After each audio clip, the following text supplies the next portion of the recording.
Love Griff. All the moves that he's made has been, I guess, everything that I hoped or could have hoped for. But with Zion, just seeing him his first game and how explosive he is, and just getting to talk to him, man, seems like a very good career for him.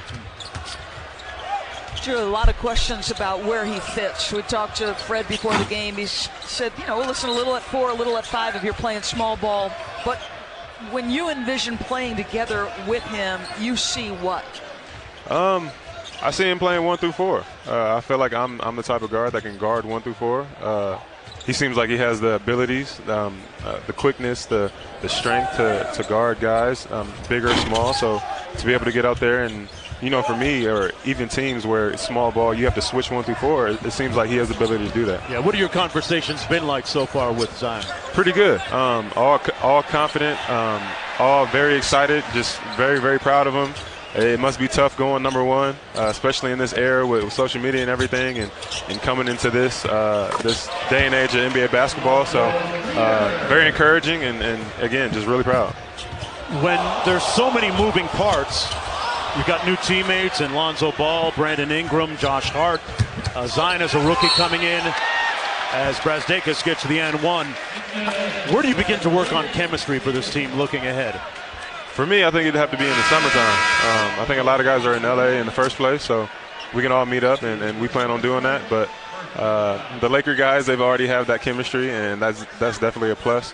Guys here in Summer League getting to play with Zion and Frank and Kenrich and Trey, and guys being in and out of New Orleans. But again, I think that we have a good core group of young guys who want to get here and run. They all seem eager, all seem excited, and that's definitely encouraging for somebody like myself. You're coming off a career year, 21 points, 7 assists, 5 boards.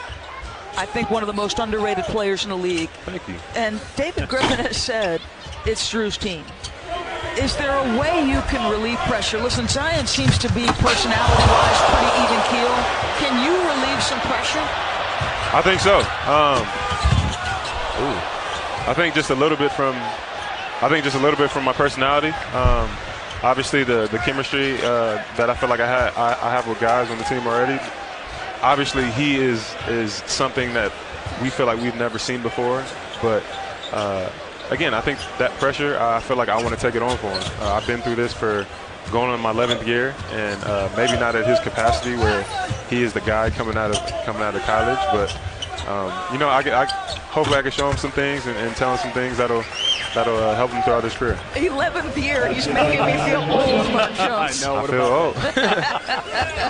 How much does the certainty that you guys will have this year help you in the Western Conference? Because last year with Anthony Davis's situation, it became a little bit of a distraction, and it caused a lot of uncertainty. Yeah, I think that uncertainty was more so outward coming in. Anthony, every time in the locker room and every time he played, for me personally, has always been the same for our last 7 years. But you know how it is when people say that he doesn't want to be there and do all that. You keep on hearing something enough, it starts to affect you mentally and physically. But it's been honestly, with all the moves that's been made, man, it just seems really exciting. Even Griff coming in with our new president, GM, with Alvin there, everybody seems encouraged and confident, and everybody's ready to go. Do you know much about Nicolo Melli, 6'9" forward that you signed, 42% three-point shooter overseas? What do you think? Where does he fit? I had to do my homework. Got some YouTube going? Yeah. Really looking at him and seeing how he can help our team. Especially now we have fives like Brook Lopez stepping out and shooting threes, who can also guard inside if need be. Even maybe sometimes switching on to a guard every once in a while. But he seems like somebody who can definitely step out, knock down a three, who's a threat, and relieve pressure for myself, somebody like Zion, who's always trying to get into the lane, go to the basket. I'm thinking about you, who was all defensive team last year. Oh, yeah. Lonzo Ball in the backcourt. The potential of perhaps being the #1 defensive backcourt. I'm excited about that. In the NBA. I'm excited about that. So seeing Lonzo play ever since UCLA, play with my little brother, being able to play against him now for a couple years in the league, how he gets after it, how active it is, how he can pass, how he can even get to the basket and make plays. But his defense is where I feel like I love him the most because I'm a defensive guy. And being able to be aggressive, get steals, and then after steals being able to make the right play, that's him. You also have Josh Hart, another elite defensive guard who can play across positions.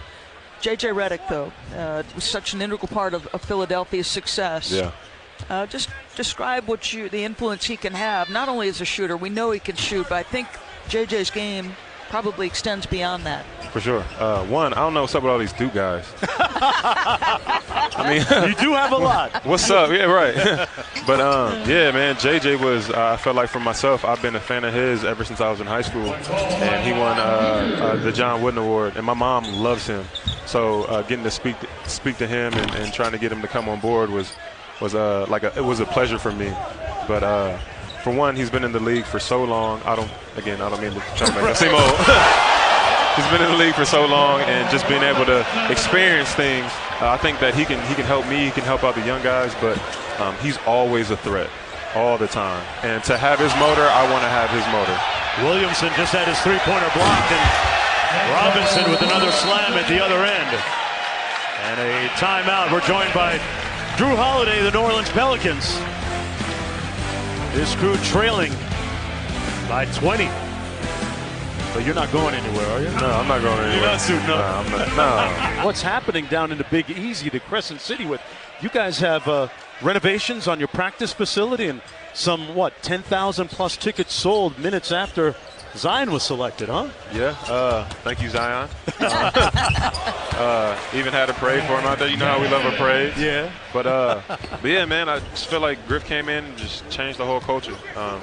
Change all the equipment, the facility, make it more compatible for us and even our training staff and medical staff. So he really knows what he's doing. And yeah, it's been really cool. Well, you're getting a team right now in the Knicks who are playing several second-year guys. You and I were talking at the break. Yeah. The Knicks feel different. Yeah. And you talked about your first year to second-year Summer League. What's the biggest difference? I think it's experience. These guys play against, men every day. Yes. Like that's their job. So obviously, no offense to the younger guys or the guys who are just coming here, but it's just a bit different, you know. The Knicks came out and kind of punched them in the mouth. They hit 6 threes. Yeah. They knew what to expect. They knew that Zion was going to come out here and put on a show for us. And probably most people here were here for him, here for them. But oh yeah, and they play in MSG, so they probably felt this all the time. Jrue, thanks a lot for joining us. One quick last question: what are you getting Zion Williamson for his birthday tomorrow? Whatever he wants. 19. Whatever he wants. Good call. Good call. Thanks for joining us.